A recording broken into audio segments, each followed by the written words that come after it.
Hi, welcome to Subhan GK award. Today topic వచ్చేసి computer virus గురించి మనం తెలుసుకుందాం.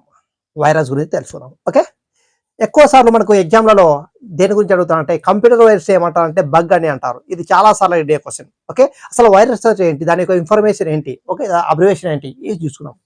Virus, VIRS, vital information research under siege అంటారు. Vital information research under siege అంటారు.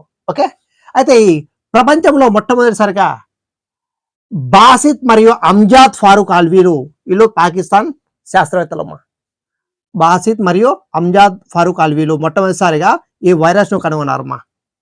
So computer వైరస్ను, ఈ వైరస్ అనేది ఏంటి, కంప్యూటర్ యందు సమాచారాన్ని క్రమరహితం చేయడం. కంప్యూటర్ యందు యొక్క సమాచారాన్ని క్రమరహితం చేయడమే దీని యొక్క పని. ఓకే, అయితే ఎప్పుడు కనుగొన్నారు వీళ్ళు? 1986లో కనుగొన్నారు. ఎవరు? బాసిత్ మరియు అంజాద్ ఫారూక్ ఆల్వీలు మొట్టమొదటిసారిగా ఈ వైరస్ను కనుగొన్నారు. ఓకే, కంప్యూటర్ యొక్క వైరస్ను కనుగొన్నారు. అయితే కొన్ని ముఖ్యమైన వైరస్లు ఉన్నాయి చూడండి. C Brain, Smile, Sunday, okay, Ping Pong, Acid 1992, next Abraxas 1993, Creeper, Kamasutra 2006, next bug. అయితే ఎక్కువసార్లు మనకు అడిగేది ఏంటంటే కంప్యూటర్ వైరస్ ఏదేమంటా అంటే బగ్ అంటారు. ఓకే, ఈ వైరస్ చూసుకోండి, ఒకసారి చూసుకోండి. మనకు సైన్స్ అండ్ టెక్నాలజీ పరంగా కంపల్సరీ అడుగుతుంటారు కాబట్టి చూసుకోండి. Okay, thank you, all the best.